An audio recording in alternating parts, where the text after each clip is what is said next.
আলহামদুলিল্লাহ আল্লাহ পাকের দরবারে সকল শুকরিয়া যে আল্লাহ তাআলা আমাদেরকে পবিত্র মাস অতিবাহিত করে দিয়েছেন এবং সাইয়্যিদুল আইয়াম মুহাম্মদ আল্লাহর গোবিন্দা করার জন্য আল্লাহ সর্বশ্রেষ্ঠ তৌফিক দিয়েছেন বাহিরে যারা আছেন জান্নাতে আছে আল্লাহর দরবারে সকল মানুষ শুকর সবাই আদায় করে এই অবস্থান থেকে আলহামদুলিল্লাহ রাব্বিল আলামিন দুনিয়ার এই অবস্থায় জীবনে আখিরাতের জন্য কিছু গুরুত্বপূর্ণ গুরুত্বপূর্ণ এই দুনিয়ার যে দুনিয়ার গুরুত্ব সময় এইটাও আখিরাতের জন্য দামি এক মুহূর্ত সময়। এই মুহূর্ত সময় দ্বারা মানুষ আল্লাহ তাআলাকে একেবারে বান্দার স্থায়ী জীবনের স্থায়ী শান্তির ব্যবস্থা করতে পারে। এই ইবাদতগুলো আমার কাছে মধ্যে ইবাদত আছে যার দ্বারা শুধু গুনাহ মাফ করা হয় না, গুনাহ মাফ হয়, অন্তরকে ঈমান দ্বারা এমন আলোকিত করা হয় যে মানুষটা দুনিয়া থেকেও আল্লাহ তাআলার গুণসম্পন্ন অনুধাবন করতে পারে ঈমানী শক্তি দিয়ে এই কলটা। এর মধ্যে বর্তমানে মৌসুমে একটা আমল হলো আল্লাহর মাসুদের জাগির দ্বারা আল্লাহর নবীকে পৌঁছেছেন, পবিত্র বাইতুল্লাহকে পৌঁছেছেন। তারা বড় বড় জায়গায় উমরা করতে আসে, পবিত্র রওজা জিয়ারত করতে আসে। এগুলা বড় বড় বিষয় যারা গেছে বড় এই সমস্ত জায়গায় গেলে আল্লাহর কুদরতের নিশানা পাওয়া মানুষ অনেক আলহামদুলিল্লাহ হয়, ঈমানী নূর দেখতে পারে, ঈমানী নূর অনুধাবন করতে পারে। এজন্য আল্লাহর কালাম থেকে আমি একটা আয়াতের প্রথম অংশে ছোট্ট একটু টুকরা তেলাওয়াত করছিলাম। এই জায়গার মধ্যে আল্লাহ তাআলা বলেন ওয়াতিকুল হাজ্জা ওয়াল উমরাতা লিল্লাহ। আল্লাহ বলেন তোমরা হে দুনিয়ার ইবাদত করতে আসো, তোমরা আমার জন্য আল্লাহর জন্য হজ এবং উমরা করতে পারো। যাদের সামর্থ্য আছে তারা তো করবো, যাদের সামর্থ্য নাই অন্য বিকল্প ব্যবস্থা আল্লাহ তাআলা আল্লাহ নবীর হাদিসের মাধ্যমে রেখেছেন। এই ফজিলতগুলো আমরা লাভ করতে পারি। এই হজ করা দ্বারা আল্লাহ মাফ করা হয়। নবী সাল্লাল্লাহু রাদিয়াল্লাহু তাআলা থেকে বর্ণিত আবু হুরায়রা রাদিয়াল্লাহু তাআলা আনহু قال قال رسول الله صلى الله عليه وسلم العمرة إلى العمرة كفارة لما بينهما والحج المبرور ليس له جزاء إلا الجنة। আল্লাহ হাবিব বলেন এক উমরা থেকে আরেক উমরা অর্থাৎ লাগাতার উমরা করা যত জীবনের গুনাহ আছে এক উমরা থেকে অন্য উমরা পর্যন্ত সব গুনাহকে আল্লাহ তাআলা আপনার মাফ করে দেন। সুবহানাল্লাহ। এবং হজ্জে মবরুর এবং হজ্জের বিনিময়ে সবচেয়ে বড় পুরস্কার, এই পুরস্কারটা হলো হজ্জুল মাবরুর লাইসা লাহু জাযাউন ইল্লাল জান্নাহ। হজ্জে মাবরুরের প্রতিদান হলো একমাত্র জান্নাত। এই হজ্জে মাবরুরটা কি? হজ্জে মাবরুর বলা হয় হজ্জে গিয়ে হজ্জের যত নিয়ম কানুন আছে, যত ফরজ আছে, যত ওয়াজিব আমল আছে, যত সুন্নাত আমল, যত নফল মুস্তাহাব আমল আছে, পুরা করে হজ্জের হক আদায় করলে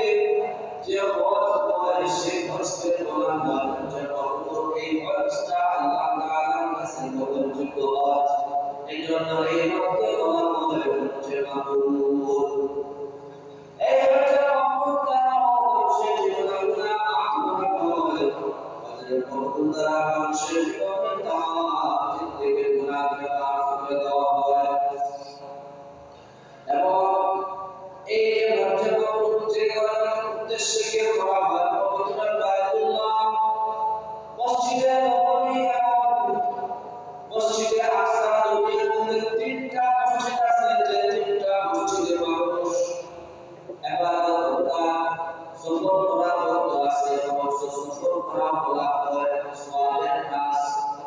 আমাদের দেশের মধ্যে অনেক সুন্দর সুন্দর নামি মসজিদ আছে। এই সমস্ত মসজিদে মানুষদের দেখার জন্য যায়, মসজিদের সৌন্দর্য উপভোগ করার জন্য যায়। 60 গম্বুজের মসজিদ, 200 গম্বুজের মসজিদ, এরকম অনেক অনেক গম্বুজ, বিভিন্ন রকমের ডিজাইনের মসজিদ সমূহ মানুষ বানিয়েছে। আল্লাহ এগুলা মানুষ সফর করা যায়, কিন্তু নবীজি বলেন লা তুশাদ্দুল রিহালু ইল্লা ইলা সালাসাতি মাসাজিদা, তিনটা মসজিদ ব্যতীত দুনিয়ার আর কোনো মসজিদের উদ্দেশ্যে হাওলা বান্দা, অর্থাৎ নবীজির জবানা উঠে করে যে সিট বানানো হয় এটাকে বলা হলো হাওলা।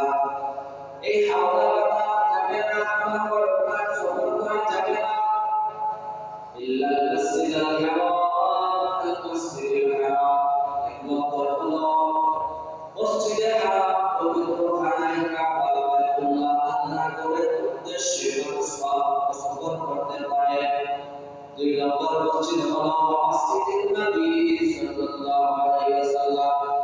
দ্বিতীয় মসজিদ হলো নবীর মসজিদ, মসজিদে নববী, মদিনার মসজিদ, যে মসজিদটা নবীজি কাবার বাইরে করেছিলেন মদিনায় যাওয়ার পরে।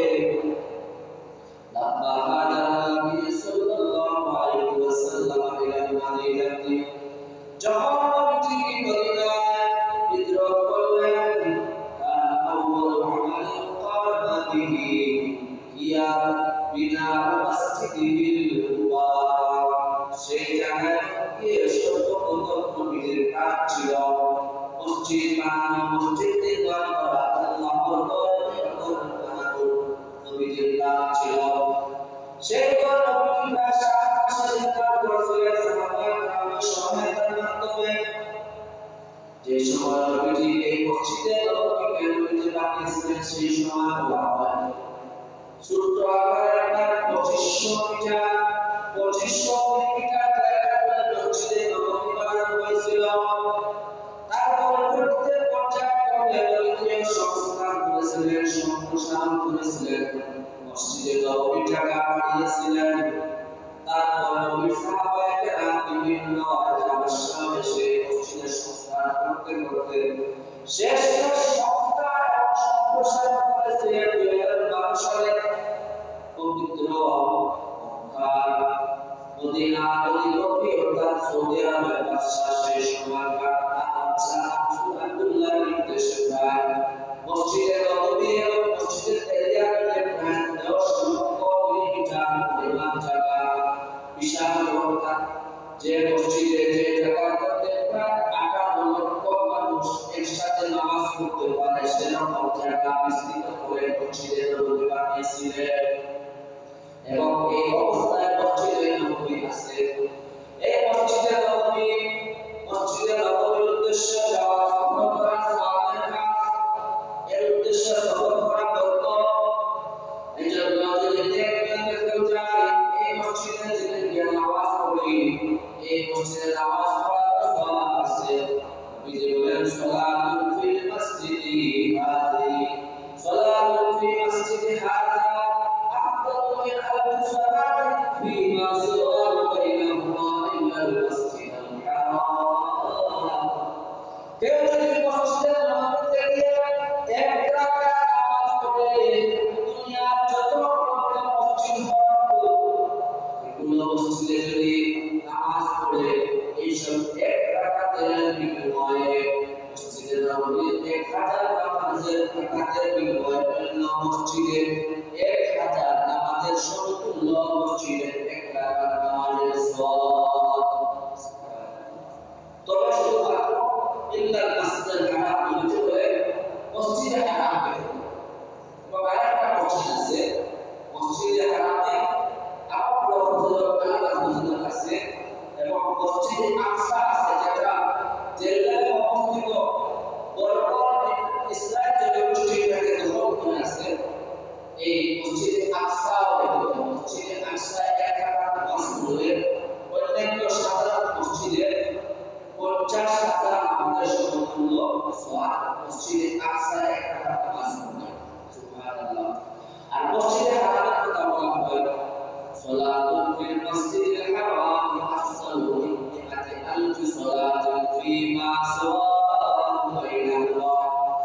মক্কা মসজিদে হারামে যদি কেউ নামাজ পড়ে তাহলে গুনাহ হয়। 1 লক্ষ রাকাত মসজিদে নামাজ পড়লে যে পরিমাণ সওয়াব, মক্কায় 1 রাকাত নামাজ পড়লে সেই পরিমাণ সওয়াব।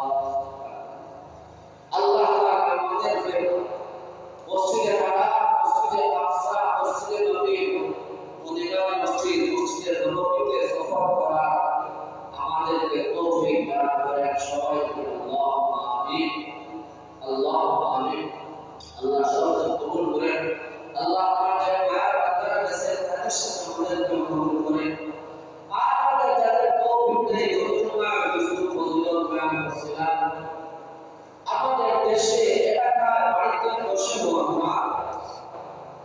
আমরা হজ উমরার সওয়াব লাভ করতে পারবো, কিন্তু একটা হজ উমরা আদায় করতে কত কষ্ট আর কত খরচ, তারপরে হজ উমরা কত বেশি কিনা পরবর্তীতে একটা ঘটনা আমরা বুঝতেই পারি।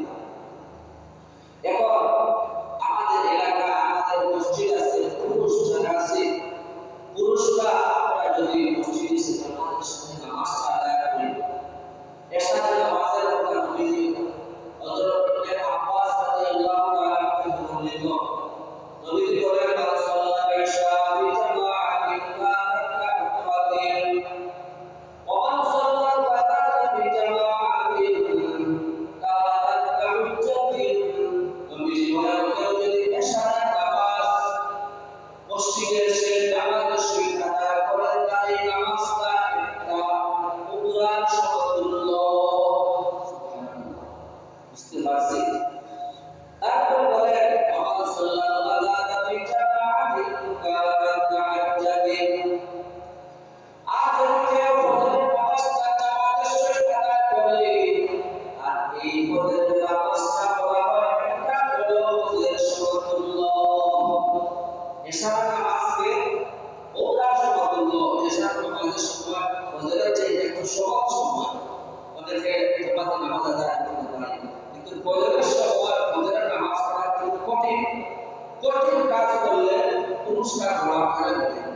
এজন্য এশার চাইতে এশার সময় উমরার সওয়াব আর ফজরের সময় বড় বড় সওয়াব দান করছেন। কিন্তু এই সময় মুখে ছেড়ে আসতে হয়, হাত করে বিছনা হাত করে এসে ফজরের নামাজ পড়তে হয়, এর সওয়াব বেশি না। এজন্য আমরা আমাদের মসজিদের মধ্যে লক্ষ লক্ষ টাকা বিনিময় ছাড়া হজ উমরার সওয়াবের ব্যবস্থা রাখছে। ফজরের নামাজে, এশার নামাজে, সব নামাজগুলো আমরা চেষ্টা করে প্রথমত জামাতের সহিত আদায় করা। আরেকটা হলো নফল হজ উমরার সমতুল্য সওয়াব। যদি কোনো মুসলিম যদি কি করে, একজন মুসলিম মুসলমান ভাইয়ের সহায়তা করে, একজন মুসলমান ভাই বিপদে পড়ছে তাকে সাহায্য করতে যায়, সাহায্য করার উদ্দেশ্যে আমরা হাত বাড়িয়ে দিই, তার বাড়ি থেকে যাই। হযরত হাসান বসরি রাহমাতুল্লাহ আলাইহি বলেন মাশিউকা ফি হাজাতি আখিকাল মুসলিমি খায়রুল লাকা মিন হুজ্জাতিন বা'দা হুজ্জাতিন। একটা মুসলমান ভাইয়ের হাত পূরণ করার জন্য একজন মুসলমান যদি তাকে সাহায্য করে, হাত পুরা করিলে বিপদ আপদে পড়তে সাহায্য সহায়তা করে, নবীজি বলেন হাসান বসরি রাহমাতুল্লাহ আলাইহি বলেন যে এটা তোমার কাছে লাগাতার নফল পুরা হজ করলে, একটা আছে ফরজ হলে একটা আছে, আর ফরজ আদায় করার পরে পরবর্তী কষ্টগুলায় আজীবনে পড়ে আদায় করেন, এইটাকে বলা হয় নফল হজ। বলা হয় নফল হজ যদি লাগাতার একটা আমাদের একটা করলে, নফল হজ লাগাতার করার চাইতে উত্তম হলো একজন মুসলমান ভাইয়ের সহায়তা করা। এজন্য মুসলমানের পার্থিত্ব রাখতে হবে, আমাদের ঠিক রাখতে হবে যে আমরা মুসলমান ভাই সহায়তা করি।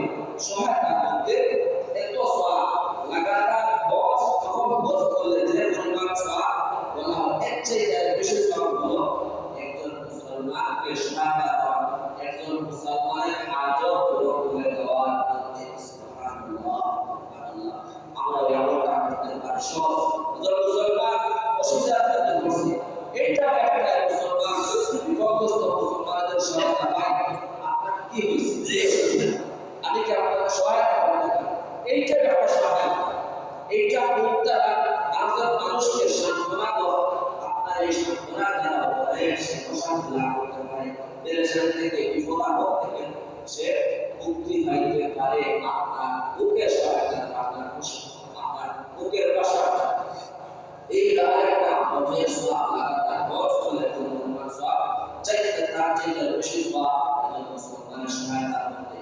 আরেকটা হলো যদি আমরা এই সামনে জিলহজ মাস আসতেছে, জিলহজ মাস চলতেছে, জিলহজ মাসের প্রথম 10 দিন বলা হয় অর্থাৎ যে সমতুল্য যে সমতুল্যের অবস্থা দশটাকে যদি প্রতিদিন আমল করতে পারে ফামিন আইয়ামিন أعمل الصالح فيها أحب إلى الله من هذه الأيام يعني أيام العشر ولا رجل كون بدا জীবনের প্রথম 10 দিন যদি ইবাদত করতে পারে, এই 10 দিন ইবাদত করতে করা আল্লাহর কাছে এত প্রিয়, এর চাইতে প্রিয় আর কোনো দিন আল্লাহর কাছে নেই। সুবহানাল্লাহ, এটা বুঝি আপনারা আছে এই 10 দিনের আমল করলে আমরা 10 দিন আমল করব, বড় হতে গেলে আপনার মাস দিন দেড় দিন থাকতে হয়, পরিবার পরিবেশের থাকতে হয়, প্রায় 9-10 লক্ষ 12 লক্ষ 15 লক্ষ টাকা খরচ হয়। তারপরে আপনার খরচ কম হয়েছে কিনা, বড় খরচ ঠিক আছে, আপনার দায়িত্ব আদায় হয়েছে, ফরজের কাটা হয়েছে, কিন্তু খরচটা আপনার কবুল হয়েছে কিনা এইটা অসম্ভব একটা। কিন্তু আল্লাহ তাআলা আমাদেরকে এই দুনিয়ার দেশের মধ্যে থাকতে যে 10 মাসের 10 দিন যদি আমল করি, এই 10 দিনটাও আমাদের সম্পূর্ণ পরিমাণ সওয়াব আল্লাহ তাআলার কাছে দেওয়া আছে। এজন্য দীর্ঘদিন 10টা দিন আমরা চেষ্টা করব কিছু আমল করা। আর আরেকটা হলো সামনে একটা গেছে ঈদুল ফিতর, ঈদ আর সামনে আসতেছে ঈদুল আজহা, এই দুই ঈদের মধ্যে বড় সওয়াব আল্লাহ তাআলার কাছে। নবীজি বলে ওয়াজুকা ইলা ঈদিল ফিতরি ইয়াইদু কাফরাতিন ওয়া ওয়াজুকা ফি ঈদিল আযহা ইয়াইদু হাজ্জাতান। তুমি যদি ঈদুল ফিতরের নামাজ আদায় করার উদ্দেশ্যে বাড়ি থেকে ঈদগার উদ্দেশ্যে যাও, তাহলে এইটাকে ধরা হয় উমরার সমতুল্য। আর যদি বলা হয় ওয়াজুকা ইলা ঈদিল আযহা,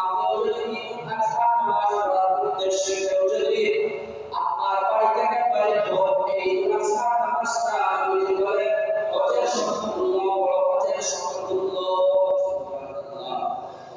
আর আমি যদি আপনাদের বদভ্যাস, এই বদভ্যাসটা দূর করতে পারলে যদি এই বদভ্যাসটাকে যদি দূর করতে পারে, অর্থাৎ যদি বিপদ থেকে পরনিন্দা থেকে মিথ্যা থেকে তার জবাবকে বাঁচাইতে পারে, তাহলে বলা হয় তারও এই এটা তার এই গুনাহ থেকে বাঁচাটাও হজ উমরা কি অন্যান্য নেককারের চাইতে আরো বেশি দামি হয়ে যায় আল্লাহ কাছে। সুবহানাল্লাহ। কিন্তু আমরা অনেক কঠিন হয়ে যায়, কিছু অবসর পাইলে দুইজন প্রান্তরে এক জায়গায় বসলে দেখা যায় দিবস শুরু, বড় বড় কাফের মাছ শুরু, দফার বান করতে করতে মিথ্যা কথা বলে নিজেরটা নিজের সম্মান বাড়ানোর চেষ্টা করে। এই জন্য এইটা গুনাহ মাছ, মিথ্যা কথা বলা, জীবন বলা গুনাহ আছে, গুনাহ থেকে বাঁচতে থাকতে হবে।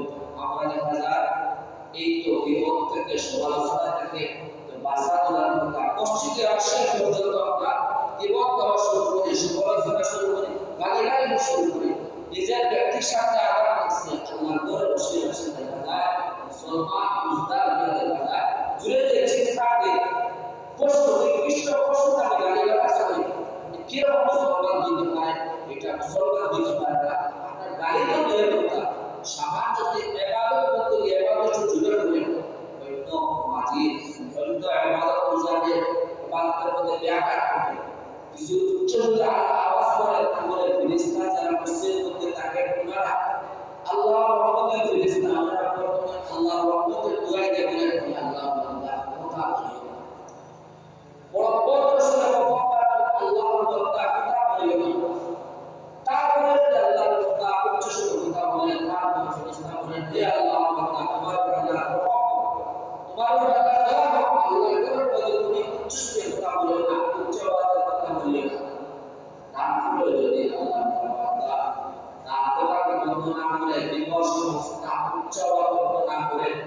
তৃতীয়বার যদি সে সমালোচনা শুরু করে দুনিয়ার কথাবার্তা শুরু করে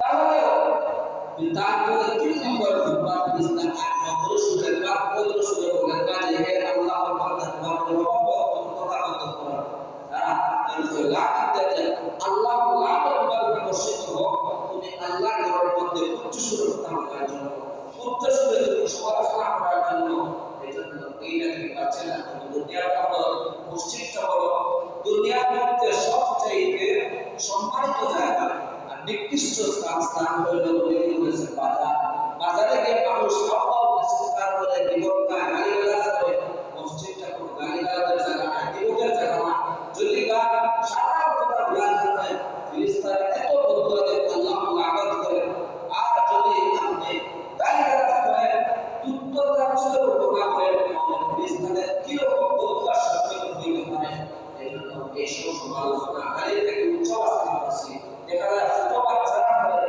বাচ্চাদের সমান আমরা উস্তাদ হয়ে গেছি উস্তাদরা অবস্থায় গিয়ে উচ্চ বাজে একটা করে ডাকিতে যে তুমি এইটা কি হলো সেইটা কি হলো তার মধ্যে মানবিকাই কিন্তু দেখা যায় উচ্চ সুরে আলোচনা শুনে অবশ্যই করে এখানে নম্রতা অন্তর বজায় রাখা যায় রহমতের জায়গা এই জায়গার মধ্যে রাখি না এই জন্য নবীজি বলেন তোমরা যদি তোমাদের নিকট থেকে তোমার জবানকে হেফাজত করতে পারো তোমাদের জবানকে যদি নিকট থেকে হেফাজত করতে পারো গালিগালাজ থেকে হেফাজত করতে পারো তাহলে তোমাদের এই বাঁচে থাকাটা গুনাহ থেকে বাঁচে থাকাটা তোমাদের জন্য সহজ কি সহজ এবং অন্যান্য কোনো নেক আমলের চাইতে আরো বেশি দামি হয়ে যায়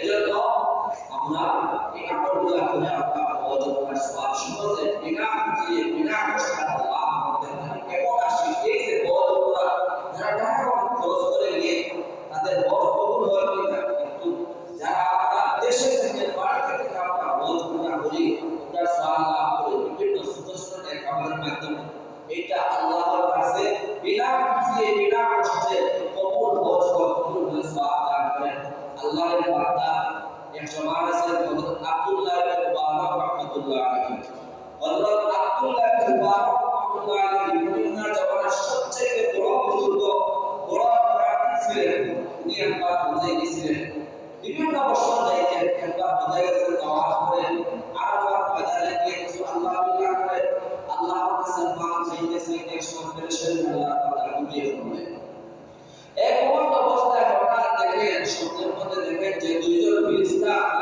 আসছে আরাফাত মাঠে আসছে আসে আপনারা কথা বলতেছে একজন আরেকজন ফেরেশতাকে বলতেছে যে এই বছর কতজন লোক হজ করতে আসে আরেকজন ফেরেশতা বলল যে এই বছর 6 লক্ষ লোক হজ করতে আসে এবং আরেক ফেরেশতা প্রশ্ন করলেন যে এই 6 লক্ষ লোকের মাঝে কতজনের হজ কবুল হয়েছে এই 6 লক্ষ লোকের মধ্যে কয়জন হজ কবুল হয়েছে অন্য ফেরেশতা প্রশ্নের উত্তর দেন মাত্র 6 জনের হজ কবুল হয়েছে 6 লক্ষের মধ্যে 6 জন কবুল হয়েছে বাকি 5 লক্ষ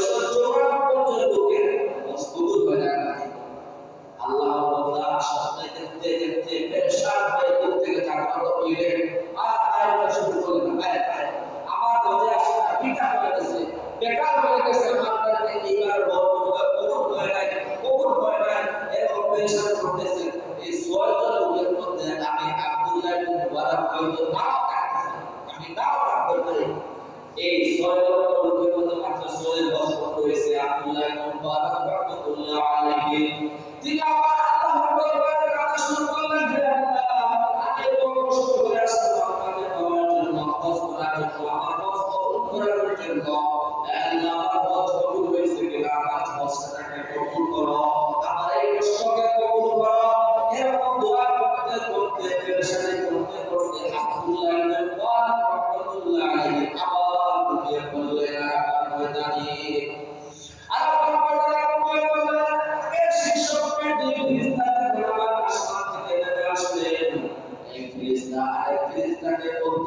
তাহলে এই 6 লক্ষ লোকের মধ্যে 6 জনের হজ কবুল হয় বাকি 5 লক্ষ লোকের হজ কি হবে অন্য ফেরেশতা বলেন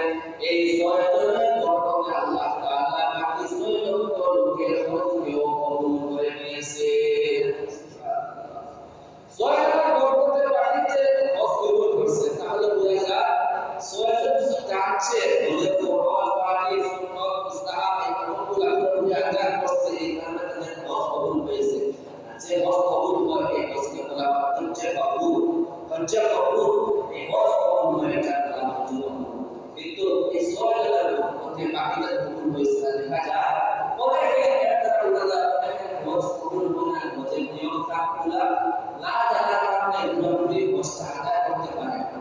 কিন্তু আল্লাহ তাআলা নবীদের মাধ্যমে আমাদেরকে সুসংবাদ দিতেছেন, একটা মজাদার কথা বলছিলাম।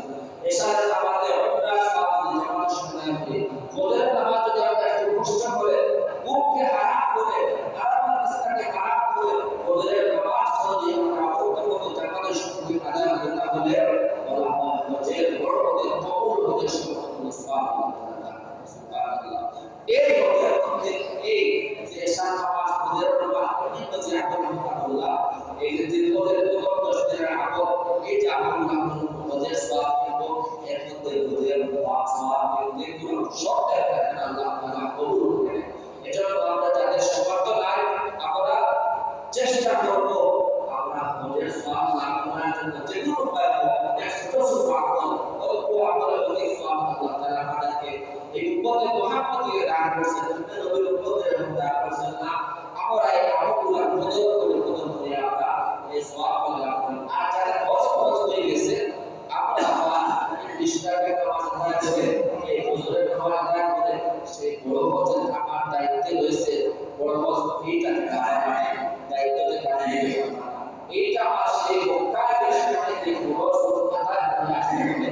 যাদের গোটা হজে যাওয়ার মতো খরচ, পরিবারের ভরণ পোষণ, মাস দেড় মাস 2 মাস থাকতে পরিবারের খাওয়া দাওয়া চালানোর ব্যবস্থা রেখে হজে আসা যাওয়া খরচ, সেখানে খাওয়া থাকার ব্যবস্থা রেখে এরকম 10-15 টাকা হয়ে যায়, আপনার উপরে হজ খরচ হয়ে গেছে, আদায় করতে হবে।